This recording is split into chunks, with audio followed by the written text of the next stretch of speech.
Selamat malam Sobat Budaya. Rahayu, rahayu, rahayu. Sih ing Allah rejeki lumintu datan ana rote. Semoga rejeki dari Gusti Kang Maha Asih terus berlanjut tanpa ada surutnya. Sobat Budaya, kali ini saya ingin bincang-bincang tentang pengasihan. Pengasihan dalam kejawen sastra Jendra. Sobat Budaya, bicara tentang pengasihan sebenarnya agak susah. Karena apa yang sudah dimengerti oleh masyarakat dan juga banyak di media sosial, ilmu pengasihan itu dijelaskan sebagai ilmu pelet, berkonotasi dunia hitam, dunia setan-setanan, atau kekuatan-kekuatan gelap, bantuan jin, dan lain-lainnya. Apalagi diperkuat dengan bumbu-bumbu yang sensasional. Sobat Budaya, padahal pengasihan di zaman dahulu adalah upaya membangun inner beauty seseorang, baik untuk pemuda ataupun pemudi saat memasuki jenjang asmara dahana. Ini adalah tahap memasuki kehidupan madya yang alamiah dan harmonis dengan semesta. Kita ingat falsafah sangkan paraning dumadi yang menggambarkan perjalanan seseorang menapakin kehidupan. Menyebut pengasihan, saya lebih suka mengatakan membangkitkan inner beauty seseorang. Nggathukake roh suci marang Gusti, menyambungkan jiwa dengan Tuhannya. Nah, suksma yang merupakan titian atau tali itu diharapkan bisa digambarkan seperti laba-laba yang bergelantung keluar dari jaringnya, namun masih ada tali sehingga bisa kembali ke rumah atau ke jaring-jaringnya. Secara kejiwaan, untuk menjalani tahap pengasihan ini dibutuhkan pula modal awal atau bekal untuk membangun mental spiritual yang kuat agar dapat mengembangkan kualitas diri yang positif seperti kejujurannya, empati, kedermawanan, dan ketulusan. Oleh sebab itu, dalam sastra Jendra menempuh atau menjalani tahap ilmu pengasihan ini ada syaratnya, yaitu tidak keluar rumah seharian dan melakukan puasa nganyep, yaitu makan segalanya hambar, tanpa garam, tanpa gula, tanpa rasa. Mulai maghrib, yaitu pukul 6, pukul 18, sampai besoknya, sampai malamnya itu harus puasa nganyep.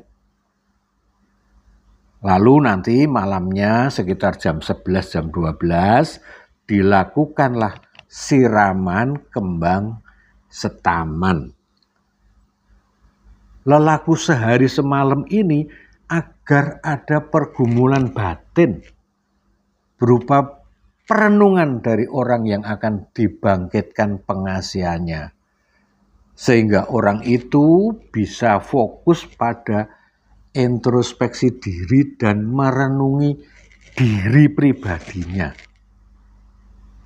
Pada besok malamnya, sesepuh atau guru membuat air suci dan kemudian mengadakan siraman kembang setaman atau kembang 7 rupa.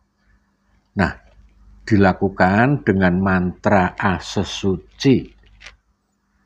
Orang yang dimandikan nanti dipotong rambutnya sedikit sekitar 3 cm dan dilempari uang keping, piok, ya, di tubuhnya. Uang keping itu sudah harus dipersiapkan sesuai dengan hitungan usianya.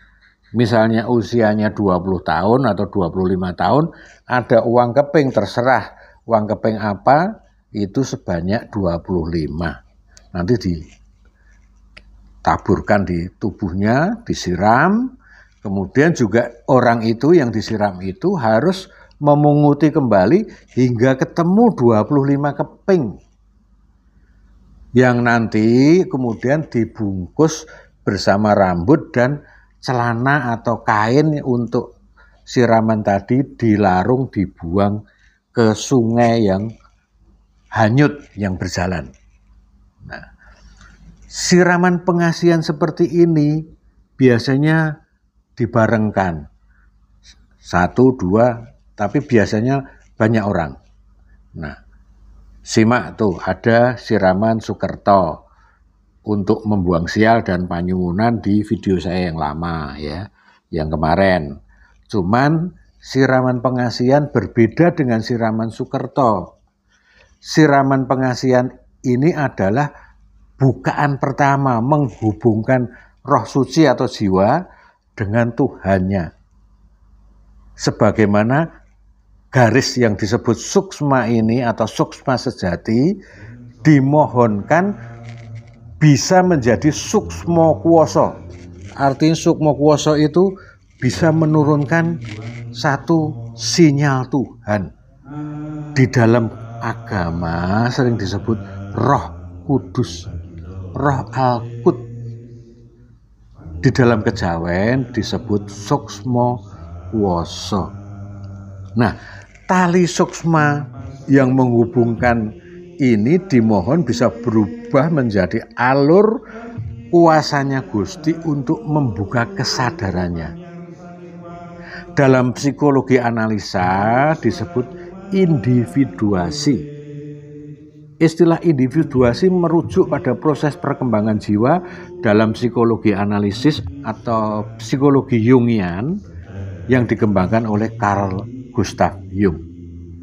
Konsep ini menggambarkan upaya seseorang untuk menjadi individu yang unik dan otonom, serta sanggup menyaring pengaruh luar yang membatasi diri mereka. Proses individuasi adalah mencari identitas dan tujuan hidup sejati dengan mengakui dan mengintegrasikan berbagai aspek diri, kedirian. Kenapa siraman pengasihan menjadi sebuah ritual atau upacara dengan kembang menyan? Nah, orang-orang modern terutama suka menghindar tradisi ini. Padahal secara naluriah manusia berkeinginan untuk mempersembahkan sesuatu kepada Tuhan Yang Maha Esa. Kembang maupun menyan sebetulnya adalah simbol-simbol persembahan kepada Tuhan Yang Maha Esa. Ritual atau upacara tradisional telah ada selama berabad-abad dan memiliki manfaat empiris bagi banyak masyarakat. Beberapa manfaat dari ritual dan upacara tradisional antara lain meningkatkan rasa identitas melalui partisipasi dalam ritual. Anggota masyarakat lebih merasakan terhubung dengan identitas budaya dan kelompok sosialnya. Selain itu juga memperkuat solidaritas dalam kelompok, mengatasi kepastian dalam menghadapi peristiwa-peristiwa yang tidak terduga seperti adanya kejadian-kejadian alam. Nah, manfaat dari kembang menyan itu selain simbolis ya, manfaat itu tidak selalu bisa diukur secara ilmiah. Dan itu juga bukan permasalahan mistik setan mistake is a gene dan sebagainya. Tidak. Nilai dan arti dari ritual dan upacara tradisional akan membentuk inti dari identitas budaya yang terhimpun atau terbangun dari jati diri kolektif kelompok manusia. Nah, kisah singkat melakukan siraman pengasihan. Waktu itu pernah sekitar 2 tahun yang lalu sebelum COVID ya, ada beberapa pemuda dan remaja putri yang datang untuk siraman pengasihan, memohon untuk saya menyiram. Nah, setelah saya jelasin, mereka memahami. Selain sudah mendapatkan siraman, mereka harus tetap mengembangkan kualitas diri yang positif, seperti kejujuran, empati, kedermawanan, dan ketulusan. Fokus pada pertumbuhan pribadi, introspeksi, dan meluangkan waktu untuk berkontemplasi tentunya akan membantu mengasah kembali inner beauty-nya. Maka seseorang yang memiliki inner beauty yang positif cenderung menunjukkan senyum yang tulus, ekspresi wajah yang ramah, dan mata yang menyinarkan kebaikan. Hal ini ikut menciptakan aura positif di sekitar mereka karena memberi kesan yang hangat dan menyenangkan lingkungannya. Seseorang yang memiliki inner beauty yang kuat cenderung memiliki karisma yang menarik dan daya tariknya yang sangat khas. Jadi, siraman pengasihan bukan sekedar apa yang digembar-gemborkan di medsos dengan judul aji pengasihan dan sebagainya yang memunculkan anggapan-anggapan yang berkonotasi negatif. Hal ini harus kita sadari dan kita kikis habis. Budaya spiritual Nusantara sangatlah luhur. Sastro Jendro Hayuningrat Pangruating Diyu menghantar kita mencapai kesempurnaan. Sobat budaya, saya kira penjelasan saya yang singkat ini cukup bisa dipahami dan bermanfaat bagi sobat-sobat budaya semua. Sampai jumpa di video-video saya yang akan datang. Salam budaya, rahayu, rahayu, rahayu.